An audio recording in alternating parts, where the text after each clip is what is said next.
Hello, this is Redwind, and Honora.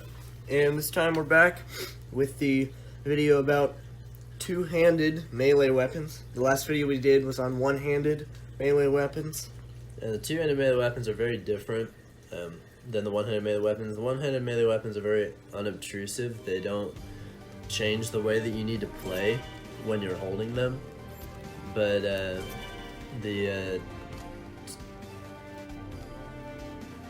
two-handed weapons really do change the types of encounters that you want to have with the opponent and the way that you can maneuver the map. I suppose it doesn't really matter too much who we take, so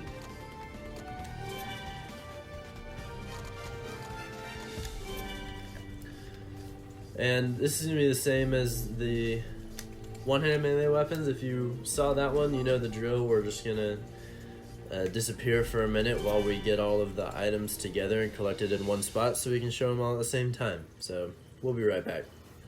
Okay, so we managed to get all of the two-handed melee weapons. They're arrayed in a sort of in an order of worst to best from left to right. It's kind of what our guesses are, but there could be some variation. Well, I mean, it's subjective. It's not a guess. Yes, it's not objective. It's what we would use, what we would say. What is most generally useful. So we're just going to go ahead and start out with the Scythe here. If you saw the one-handed melee weapons, then you've already heard this, but I'm going to give two numbers. Well, some of these are going to have three numbers actually, but when I say one number through another number, the first number is how much damage it deals on just a regular swing like this. And the through number is how much damage when it's fully charged, right there. That makes it fully charged, and if you swing now, it deals that next number. And any amount of charging in between will deal some intermediate value. So for the Scythe, you get a 10 if you deal 10 damage, which is the same as a punch, if you hit the target with that, like on the shaft. So like if you don't hit the target with the head of the Scythe. If you do hit with the head, you deal 20 to 40 damage, which is alright. The double axe and the hammer, which is this one here, have the exact same stats, and if you hit with the shaft again, it's 10. It's always 10, even if it's charged. You can give charge. An example of that, like, you can charge the entire way, and if you hit them with the shaft, it just deals 10. And if you see how little his health goes down. When I'm fully charged, it's 10. But it deals 25. This one deals 25 to 60 if you hit with the head. So if I fully charge this and hit him with the head, you can see that 60 damage is really solid. And it's the same with the hammer. The real reason why the hammer is better is because it's kind of hard to find the sweet spot with the double axe, and the hammer just has more reach. It gives you more control over a greater area. Next we have the spear and the halberd. They're also identical, except that the spear is a little worse because it's kind of hard to find the sweet spot when you're swinging like this. If you're a little bit too close, it'll deal 10. Like that was 10 right there. That counted as hitting it with the haft. But with the halberd, it's a lot easier. But the reason why these are better, even though they deal I'm sorry. With the hammer and the double axe, I said 25 to 60. That's not true. It's 35 to 70. But despite the fact that the spear and the halberd, the ones that I was just using and one that I'm holding the halberd right now, they deal 25 to 60, and yet they're better. Why? That reason is because when you charge a thrust, and you can't hit with the shaft on a thrust. So if you charge it all and hit, you're guaranteed to do more than 10. Yes. So if you swing, it's kind of riskier, but you could just charge it a little bit. So yes, just to be clear, since and it has a knockback effect. So since we made that mistake, this here is the double axe. If you hit with the shaft, it does 10, and then if you hit with the head, it does 35, and then if you charge all the way and hit with the head, it does 70. Yeah. And that's the same with this. And if you charge all the way and hit the shaft, it's going to deal 10 still. Yes. 70 is how much the rocket launcher does on a direct hit.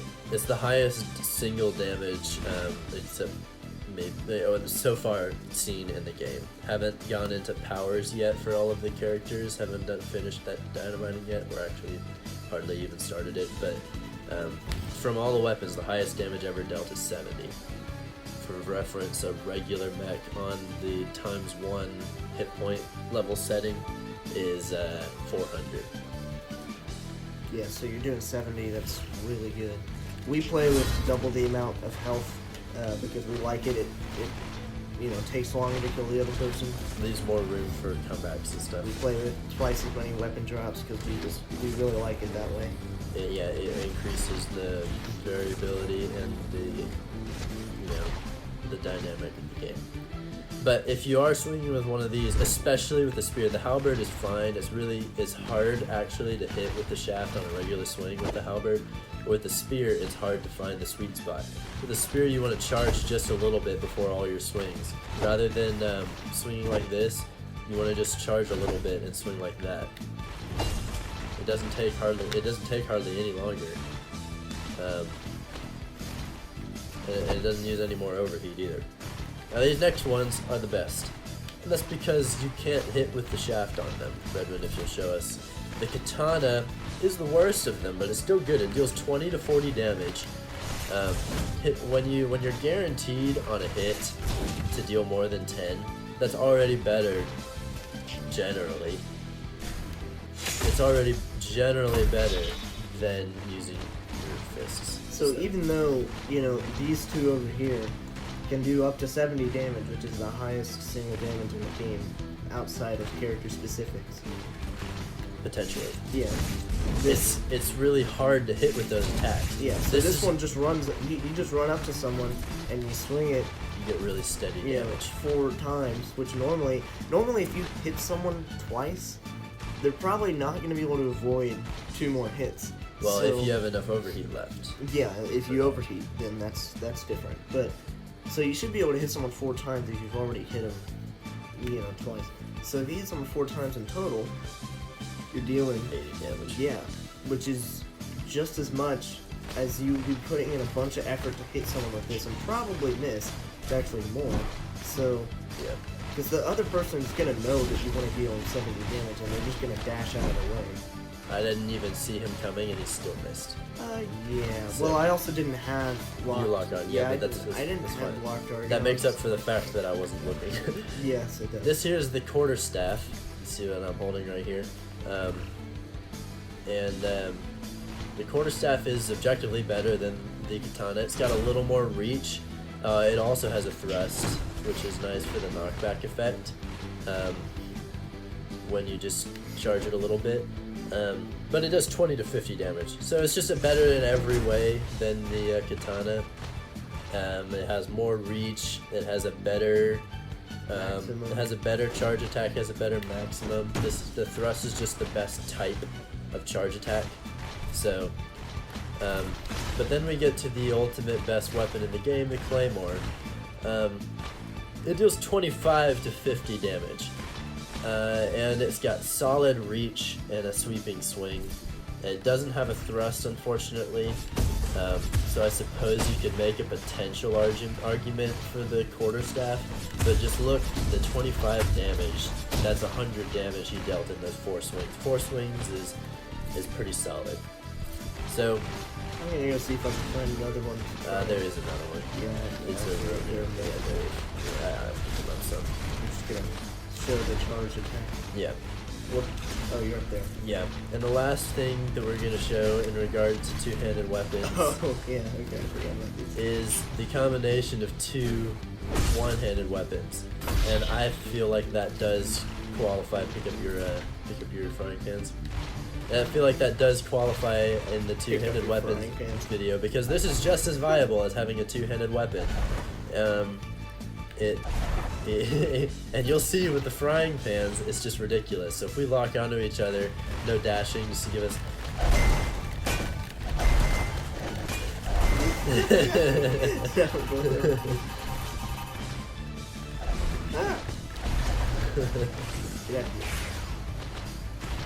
Yeah, I was gonna be very disappointed in you if that hit you. Well, because I you wasn't gonna let it hit me. I was Yeah. just playing. I figured. Yeah, but having two one-handed weapons is just as viable, and it's potentially even better because you can throw them like that and get a knockdown. Yeah, I knocked him over because he didn't really notice that I was throwing them. Oh, I thought that was pretty short. Oh, dang it. You know that. Don't miss those things. Yeah, it's really annoying. That's why I always lose. So yeah, that was it for two-handed melee weapons. Hopefully that was helpful and will spice up your ability to use the weapons around you. Make you ignore the scythe. Yeah. And We used to think it was especially nice. keep an eye out for the Claymore. Just to put it into full focus, just how much better the Claymore is than the Scythe. Just to run through the numbers again, with the Scythe, if you miss if you're too close, it just deals 10 damage no matter what, and the Claymore doesn't have that. The Scythe deals 20 to 40 damage if you hit with the head, and the Claymore deals 25 to 50. The Claymore is so much better in melee combat, and it's a game-changing weapon. This item. So The thing is, it be doesn't. sure to keep an eye out for it. Yeah. And One thing that we haven't mentioned this, that it's not too important, but it's something to keep in mind. I feel like the habit of a lot of people when you first start picking up weapons and using them is to walk up, stop, and pick it up. You don't actually have to do that. and you shouldn't. You even while it's still dropping, and you can't even see what it is, you can dash straight through and pick it up. So to beat other people to weapons, make sure that you're dashing through, and you can pick it up while dashing. So I'm hitting O and hitting the side button really fast and just picking up this stuff. Well, we'll So- show tricks like that for the two-handed ranged weapons because they're the ones That is a that are good mostly point. affected by that. So we'll save that for later. Just wanted to comment on it because we're Yeah. all talking about weapon drops and stuff. Yeah. So just keep an eye out for weapons like the Claymore and the Quarterstaff. They're a big deal. And you want to make sure you're keeping an eye out for them. And before we sign off this time, I just want to ask that for anyone that is wanting to support this game, just help it get more attention, that you like and subscribe, because there's not a whole lot of attention to this game right now, and it's kind of underrated. And we got a really small community, and we can use all the help we can get. It doesn't cost anything to like and subscribe, so we would really appreciate just helping the jump start. We finally got our first video as the first result when you look up Override Mech City Brawl Advanced Tutorial. Yeah, for second change. We'd like to get that to first result when you look up Override Mech City Brawl. Maybe draw some more people in our community and spice up the matchmaking. So, until next time we get here, I've been Honora, I've been Redmond. and we'll see you guys next time.